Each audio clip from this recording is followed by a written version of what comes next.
Today is part 4 of rearranging my greenhouse. So if you've seen the other parts previous to this, I hope you've enjoyed them. I hope you've enjoyed looking at the different succulents. Obviously I've given lots of IDs out. So I hope your wish list is now not too big. But yeah, there's lots of beauties and still lots more to see in today's video. So as I say, this is part 4. I don't know if it will be the final part. We'll see as we get through the video, but I've got to make some room. So I know it's very early. It's well, I don't know what month we are. It's currently July as I'm filming. You wouldn't tell that today. It's very gloomy and rainy, and it's been like that since I've put up my new shade netting. So in the last part you would have seen that I kind of had some black shade netting draped over here. I was a bit panicky about my variegated ones because I've changed the shelf for them over to this one, and I was still a bit worried that they might get scorched in the new position. So I've doubled up my shade netting. And since then we've had non-stop rain. So if you're in the UK, I'm sorry, it's my fault that we've got really rubbish weather at the start of the summer holidays. However, today's task, I'm getting sidetracked already, is to try and do shelf 2 and 3. I just don't know how much I'm going to be able to get done in one session. I don't want this video to be too long, so I might make a part 5. We'll see. But yeah, there's not a huge amount, but what I'm going to do is try and get everything out. It's not raining this very second, so I might try and get everything out of the greenhouse, rearrange it. I just need to make room for winter, basically. So I've got 2 greenhouses, and obviously with costs of electricity and stuff nowadays, I don't really want to have to run 2 greenhouses through the winter, because I use a dehumidifier to make sure there's not too much humidity in here, because that can lead to fungus and mold. And also I heat my greenhouse very minimal, so just to keep off the frost basically, because I don't want the plants to freeze. And each year I try and lower the temperature just to see what happens. So it's always a bit of trial and error. But yeah, I don't want to have to do 2 greenhouses if I can get away with it. So what I'm hoping to do, and I'll probably show you in a future video, is have a bit of a move in my garage, and I've got some shelving in there with just pots and things on at the minute. So I'd like to put some of my maybe seedlings or pups in there under some grow lights so they continue to grow over winter, and then in here hopefully I'll be able to fit everything else.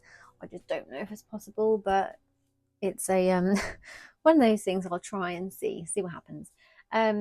I've also got loads of arrangements outside, so the more I think about it, the more I think, how on earth am I going to do it and be able to come in here as well throughout the winter, because I don't want stuff to be everywhere and I can't move. But we'll see what happens. I'm sure I'll let you know in a future video. So on that note, if you enjoy my videos and you enjoy seeing the beautiful succulents, please subscribe. It means so much to me, and it makes so much difference for my channel. So I'll stop rabbling on and we'll get into it. I'm going to try and empty the shelves now. I'm not sure if to put the table outside. Maybe I'll do that. Anyway, let's get into it.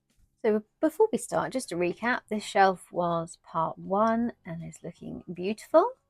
This shelf with variegated ones was part 2, and then to the right and to the left was part 3. We've got some gaps now. As I said, it's been raining a lot, so I've had to move some here because this is where the leak comes. It's not too bad, but when it's like torrential like it has been, I do get a little bit of rain in there, so I've just moved a few away and left a saucer there to collect any rain. And then there's a few gaps over here as well because I have watered some. It is now a little bit cooler, so I'm able to water them and yeah, keep them in here as well. I did have them outside for a couple of, I don't know, maybe half a day when it wasn't raining. So I've got some over here which have been watered recently, so they're looking nice and plump. And when I water them, I leaf prop them as well. I've also just done a watering video on the method I'm using this year, so please check that out. It's really interesting. This is some of the arrangements, or an arrangement I've got in, because it's a bit precious to me. It's had so much rain recently, I'm just really paranoid that it's gonna rot. So yeah, it's coming to dry, and then tomorrow I think we've got some sunshine, so all the arrangements will go back outside. And then down here, ones I couldn't fit on the top shelf. These ones I couldn't fit on. These ones were from the second shelf, and I've had water. Cristata plants, which are these ones, are a lot more thirsty. They've had some water recently and they have really appreciated that. And these are a few more from the top shelf that I've watered, so they need to go back up as well. So this is what I'm battling today, this shelf. So I can't really put too much at the back because I don't get enough light. So I think I'd like to use the back kind of as I have started to for leaf props. So I'm not sure if these tubs are the right ones. I probably could use something a bit better like this, which will look a lot neater if I have a row of those at the back. But yeah, as I propagate them, I pop them in one of these tubs with the label, and then if they obviously die off and not successful, they just be put in the bin. And if they start to root and pop, I then put them in a tray with some soil and like a cell tray, and water them every day. I have been recently, probably every other as it's a little bit cooler at the minute. But yeah, that seems to be working really well. So yeah, this shelf I'm going to completely empty. I've got some things at the back here which are leaf props from last year, and just I've completely kind of abandoned and ignored. So there's a lot of dead things in there, and it's just taking up a lot of room. So that's shelf 2, which I would love to do today. But shelf 3 I'd also like to try and conquer as well, but I just don't know if I can get it all done today. But yeah, I need this to look a lot nicer. So yes, let's get into it. It's a big task, but let's start.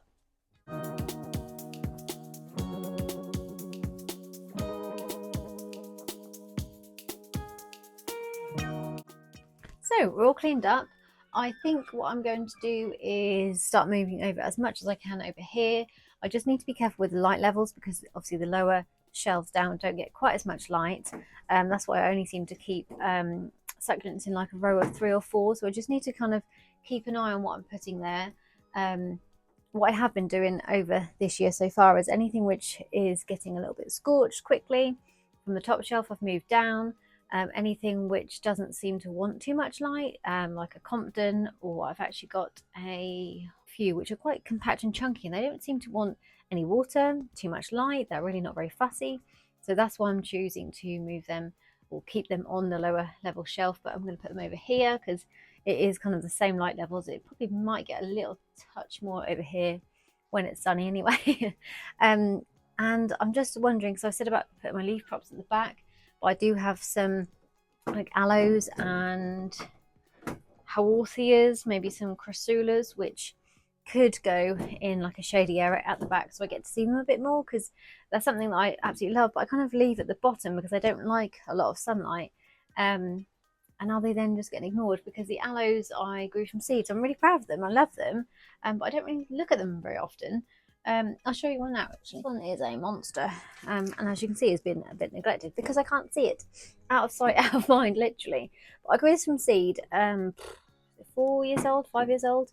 I love them. I've got quite a few, but they don't love lots of light. It makes them go a little bit brown. Yeah, they just don't love it. They're not very fussy at all. This one needs to get rid of all the dead leaves and things. But yeah, I've got quite a few of these, different sizes. So I'm just wondering, do I have them at the back so I can actually see them and enjoy them? So I'm going to play around with them now.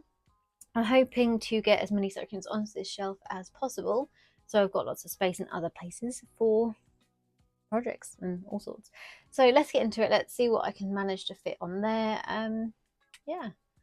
Oh, I don't know. My brain's like wondering what on earth I'm doing right now. Anyway, let's get into it.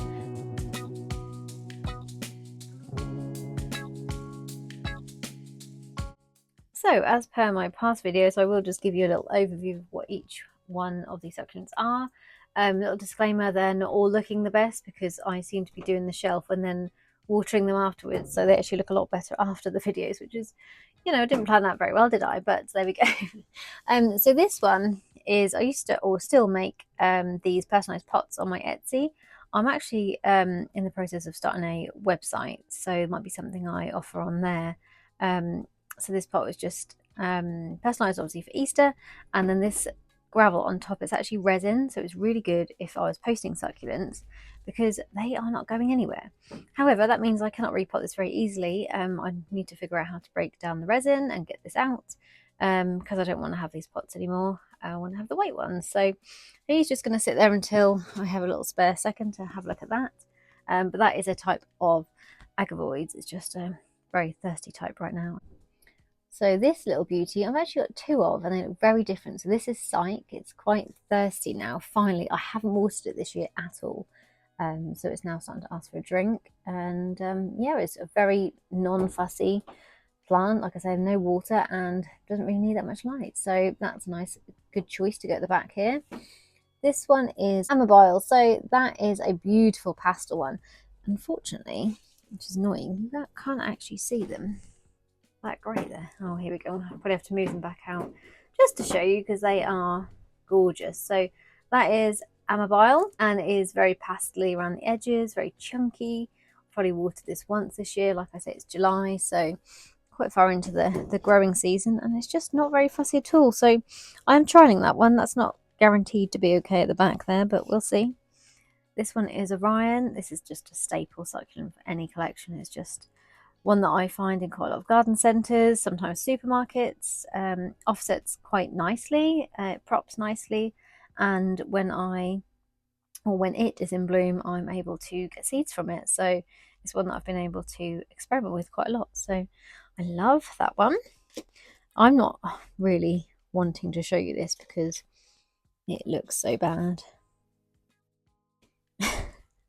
This is my Gollum, my poor little thing. I think it had some mealies. I've sprayed it a lot recently, and there's just a little bit of white left in some places. As you can tell, this is absolutely gasping for a drink. Let me just show you a comparison between this one and the one I have outside. I hope you can hear me above all the wind today.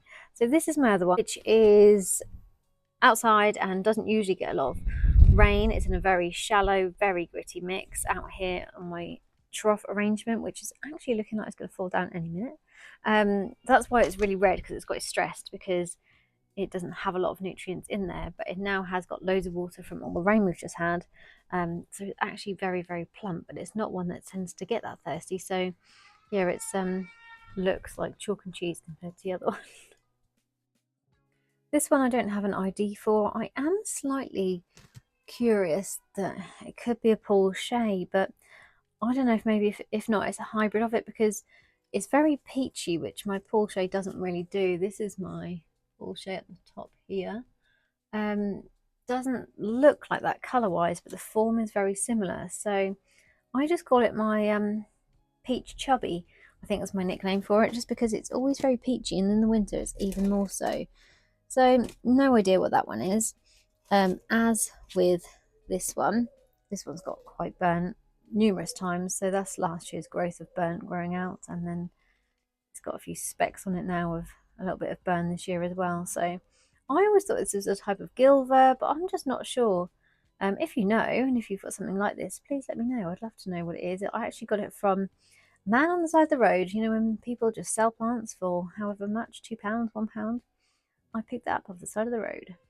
My topsy-turvy, looking a little bit thirsty, now about to bloom, and has produced a little pup for me. I love this plant. I think I got this probably about 5 years ago when I first started the collection, and I've grown so many from leaf prop and pups.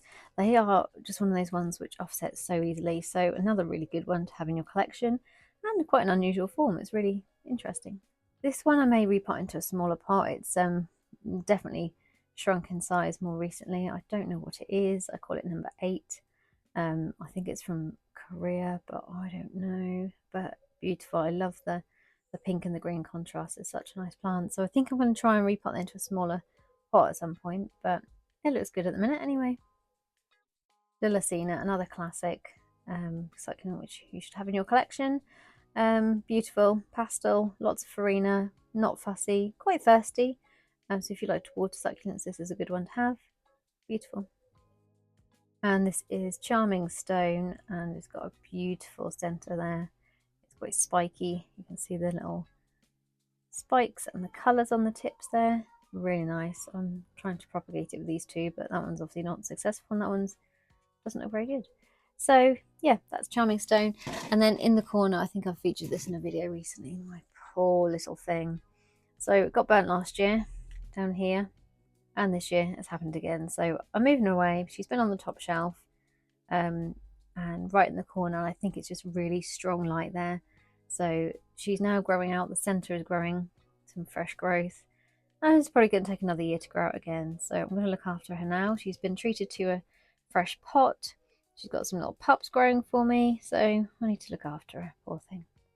And then down here we've got a Lilacina. I think this one is a Echeveria, but I never came with an ID. This is a type of Agavoids, but it's quite burnt and scorched. It's not looking very good. My cute variegated bear paw. I love that. I've got one inside as well. It's just cute and fluffy. I've lots of no ID ones in this section, so that's a no ID. No idea, no ID.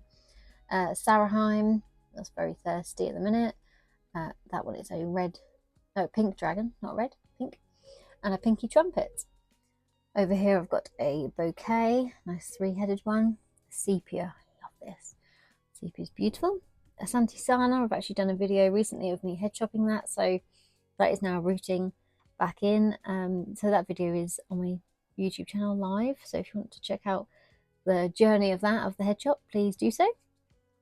A Colorado, that is one that I got last year and didn't realise until this year that it hasn't rooted, so I've chopped a bit more of the stem off and I'm just leaving it in this really gritty mix in this pot, and it has now started to root. I'll show you. So very tiny root, but something better than last year. So I'm not going to repot that into the white pot yet. I'm just going to keep it as it is because it's finally doing something.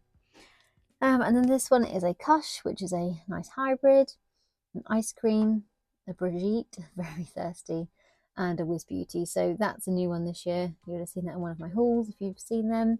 If you haven't, please check them out. They are very interesting. I love a haul. I love seeing what people have bought. So yeah, have a look. So that's that section. I'm now going to go and find a few more.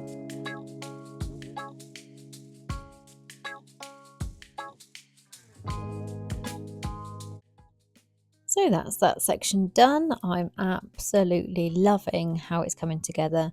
The white pots just make the succulents stand out so much. It really does show the colours.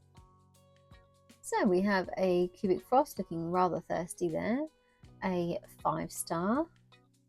A Compton carousel. I said I would never buy one of these again, and I recently or this year have bought a cluster of 3 heads, I believe. So if anyone's got any tips, please let me know. I seem to always have ones that rot. I only water them, I don't know, it was twice a year. I think I watered one last year and it rotted. So if you've got any tips for me, please share them because I'm desperate to keep one alive. I love them, but they do not love me.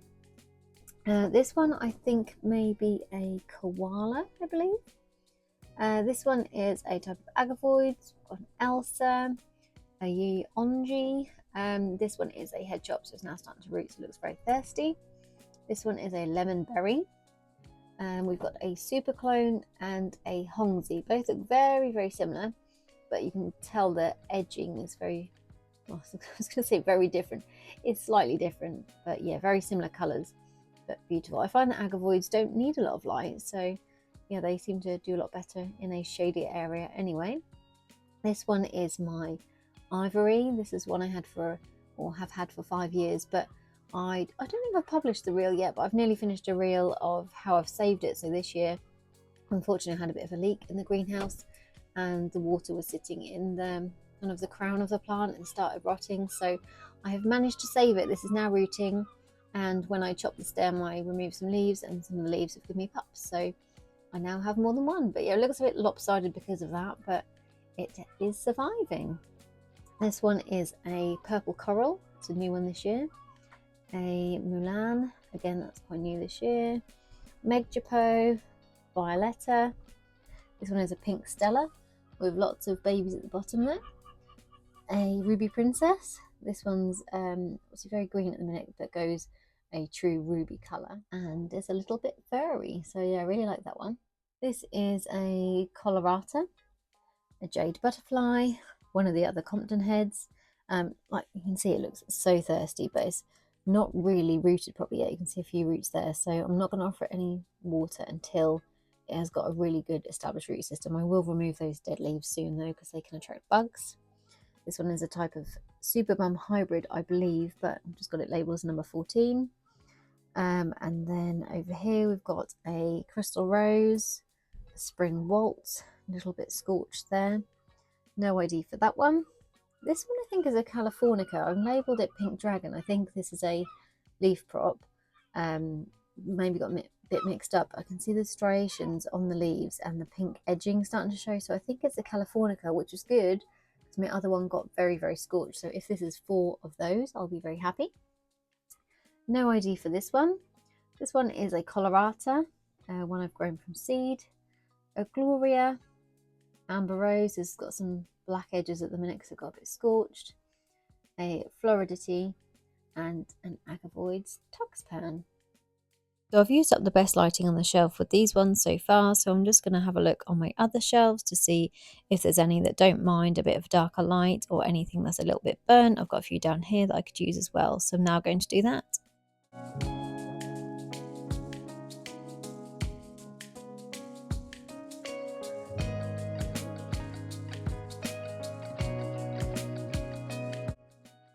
So we are basically full. I don't really want to put anything at the back left, succulent wise, or anything at the back. I was, like I said, thinking about the aloes, but unless I can have some kind of staging where they can be lifted up so you can see them, which is something I might think about, because now I've said it, I think, that sounds good. But I'm going to leave it as it is for now and just put the leaf props in the tubs at the back, and probably set a reminder so I don't forget about them. But what I've done over here is just added some of my scorched ones, thinking they probably need a little bit of recovery time. So my red ball, hard to get to, is a little bit scorched. You can see on the underside of the leaves, it's all got the black speckling. It's from the sun. It's got a little bit burnt. So a lot of these I'm going to have to go through and get rid of all the dead leaves and give them a good water soon. So that's something I can look forward to, and them as well, because they are looking ever so thirsty.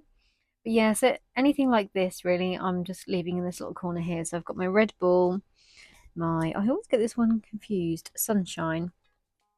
This is really nice when it's had a drink. It's really got some beautiful little striations on the leaves.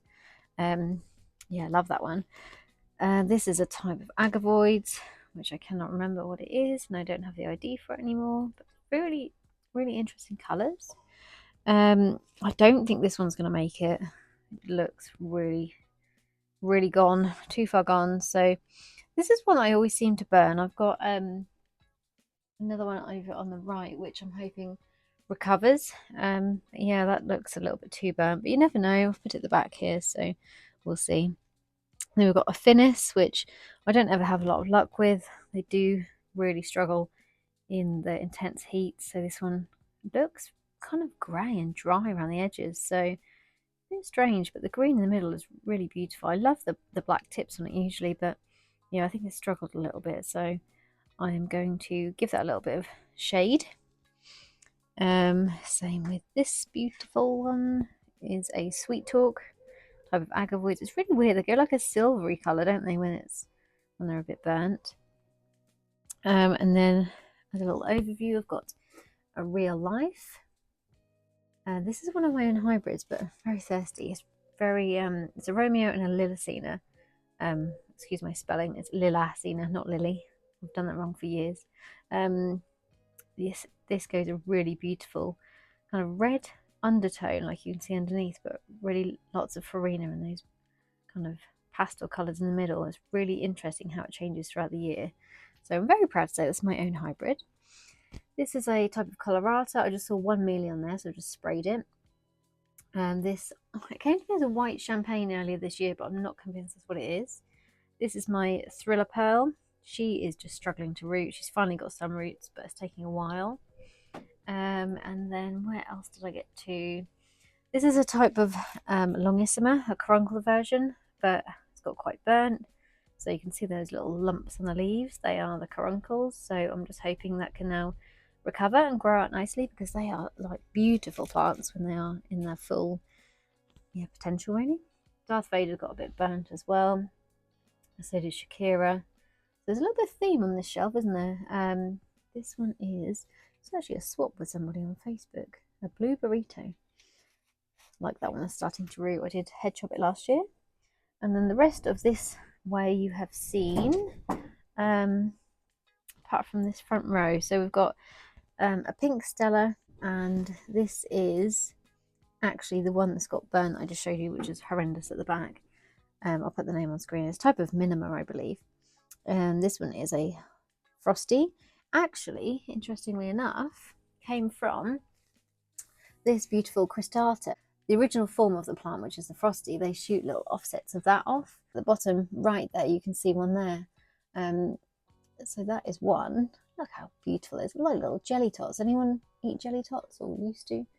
Oh my goodness, look at them. It looks like little sugary sweets. That one's had a water recently and is thanking me for it because this other part, which is from it. Sorry, my camera skill's not very good today. Look at that. What has happened? Oh, my cat's just come to see me. Hi, Millie.